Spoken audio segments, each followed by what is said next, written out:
राधे राधे। जय श्री कृष्णा। कैसे हो आप सभी? आशा करती हूँ आप सभी परम मंगलमय होंगे और भगवान श्री कृष्ण की कृपा आप सब पर बनी रहे। आज हम पद्मिनी एकादशी के बारे में बात करेंगे और पद्मिनी एकादशी व्रत कथा सुनेंगे। यह एकादशी केवल अधिक मास में आती है। यह एकादशी 3 साल में एक बार आती है, इसलिए इसका धार्मिक महत्व कई गुना बढ़ जाता है। अगर आप एकादशी का व्रत नहीं रखते तो भी कोशिश करके अधिक मास में पड़ने वाली पद्मिनी एकादशी का व्रत जरूर रखें। इस एकादशी का पुण्य हजारों यज्ञों और तीर्थ स्थानों के बराबर फल प्रदान करता है। पद्मिनी एकादशी का व्रत 27 मई को रखा जाएगा। आइए पद्मिनी एकादशी व्रत कथा सुनते हैं। बोलो विष्णु भगवान की जय, लक्ष्मी माता की जय, एकादशी माता की जय। राजा युधिष्ठिर ने प्रश्न किया कि हे जनार्दन, अधिक मास या पुरुषोत्तम मास के शुक्ल पक्ष की एकादशी का क्या नाम है और उसकी विधि तथा महत्व क्या है? सो आप कृपा करके विस्तार पूर्वक मुझसे कहिए। भगवान कृष्ण बोले, अधिक मास में अनेक पुण्यों को देने वाली एकादशी का नाम पद्मिनी है। इसका व्रत यत्न पूर्वक करने से मनुष्य कीर्ति को प्राप्त होकर बैकुंठ को जाता है। इसके महत्व का वर्णन करने की सामर्थ्य 4 भुजाओं वाले ब्रह्मा में भी नहीं है। पूर्व काल में ब्रह्मा ने पापों के समूह को नष्ट करने वाले इस व्रत का महत्व नारद जी से कहा है। श्री कृष्ण जी के ये वचन सुनकर राजा युधिष्ठिर ने अत्यंत प्रसन्नता के साथ भगवान कृष्ण से इस एकादशी के व्रत की विधि पूछी। तब राजा के वचनों को सुनकर भगवान कृष्ण कहने लगे, राजन, जो मुनियों को भी दुर्लभ है, मैं तुमसे कहता हूँ, दशमी के दिन व्रत का नियम करें। उस दिन काशी के पात्र में भोजन मांस, मसूर, चना, कोंदा, साग, मधु और प्राय अन्न, यह 8 चीजें वर्जित हैं। भूमि में सोएं और ब्रह्मचर्य से रहें। एकादशी के दिन प्रातः ब्रह्म मुहूर्त में उठें, शौच आदि से निवृत्त होकर 12 कुल्ले जल से अब शुद्ध हो जाएं। सूर्य उदय होने से पहले उत्तम तीर्थ में स्नान करने के लिए जाएं। उसमें गोबर, मिट्टी, तिल और कुशा तथा आंवले के चूर्ण से विधि पूर्वक स्नान करें और यह मंत्र पढ़ें, हे मृत्तिके, तुमको 100 भुजाओं वाले श्री कृष्ण रूप वाराह ने उठाया है। ब्रह्मा जी ने तुमको दिया है और कश्यप मुनि से अभिमंत्रित की गई हो। मेरे नेत्रों, बालों और सारे शरीर में लगाकर भगवान की पूजा के लिए मुझे शुद्ध कर दो। मैं तुमको नमस्कार करता हूँ। समस्त औषधियों से उत्पन्न और गो के उदर में स्थित पृथ्वी को पवित्र करने वाला गोबर मुझको पवित्र करे। ब्रह्मा के थूक से उत्पन्न होने वाली तथा सारे भुवन को पवित्र करने वाली धात्री को नमस्कार है। तुम्हारे शरीर स्पर्श से मेरा शरीर पवित्र हो। हे शंख चक्र गदाधारी देवता श्री विष्णु भगवान, आप मुझको अपने तीर्थ में स्नान करने की आज्ञा दीजिए। इस प्रकार कहकर वरुण के मंत्र को पढ़ता हुआ गंगा आदि तीर्थों का स्मरण कर जलाशय में विधि पूर्वक स्नान करें और मुख, पीठ, हृदय तथा शरीर का खूब अच्छी तरह मार्जन करें। सुंदर, स्वच्छ, फटा हुआ न हो ऐसा श्वेत वस्त्र धारण कर विष्णु भगवान का पूजन करें तो बड़े से बड़े पाप नष्ट हो जाते हैं। फिर संध्या तर्पण आदि अपना नित्य कर्म करके विष्णु भगवान के मंदिर में जाकर उनकी पूजा करें। स्वर्ण से बने हुए राधिका सहित कृष्ण और पार्वती सहित भगवान शिव का पूजन करें। कलश के ऊपर तांबे या मिट्टी के पात्र में देवता की मूर्ति रखें। स्वर्ण अथवा चांदी की विष्णु भगवान की मूर्ति स्थापित करके भगवान का पूजन करें। उस ऋतु में होने वाले कमल आदि पुष्प चढ़ाएं। धूप, दीप, नैवेद्य आदि विविध सामग्रियों से भगवान का पूजन करें। प्रेम के वशीभूत होकर भगवान के सामने नाचें और गाएं। नीच मनुष्यों से उस दिन बातचीत न करें तथा झूठ न बोलें। रजोसला स्त्री का स्पर्श न करें। गुरु की निंदा न करें। इस दिन पुराण आदि की कथा सुननी चाहिए। इस एकादशी को जल भी नहीं पीना चाहिए। यदि न रहा जाए तो केवल जल पान कर लेवें। यदि शक्ति न हो तो फलाहार लेवें। रात्रि को भगवान का कीर्तन आदि करके जागरण करें। समस्त रात्रि पूजन करना चाहिए।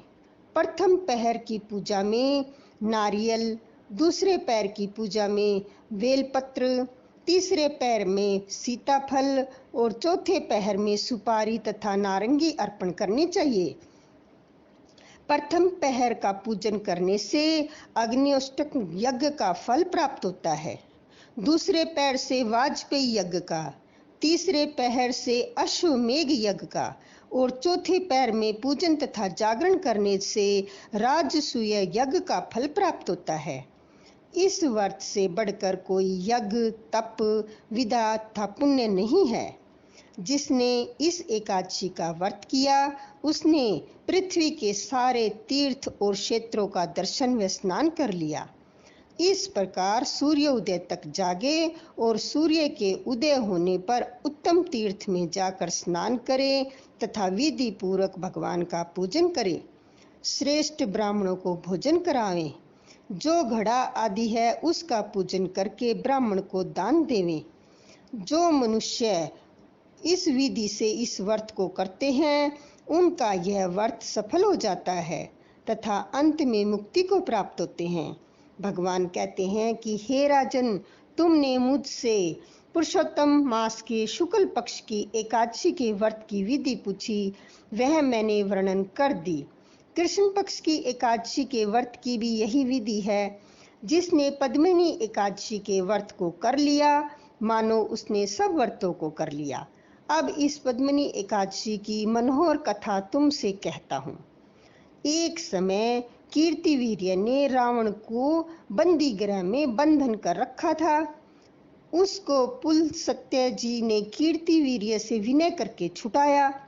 इस घटना को सुनकर नारद जी ने पुलस्त्य जी से पूछा, महाराज, जिस महावीर रावण ने समस्त देवताओं सहित देवराज इंद्र को जीत लिया था उसको कीर्तिवीर्य ने किस प्रकार जीतकर बंदी बनाया, सो आप मुझको विस्तार पूर्वक बतलाइए। तब पुलस्त्य जी ने कहा, नारद जी, पहले आप कार्तिवीर्य की उत्पत्ति का वृत्तांत सुनिए।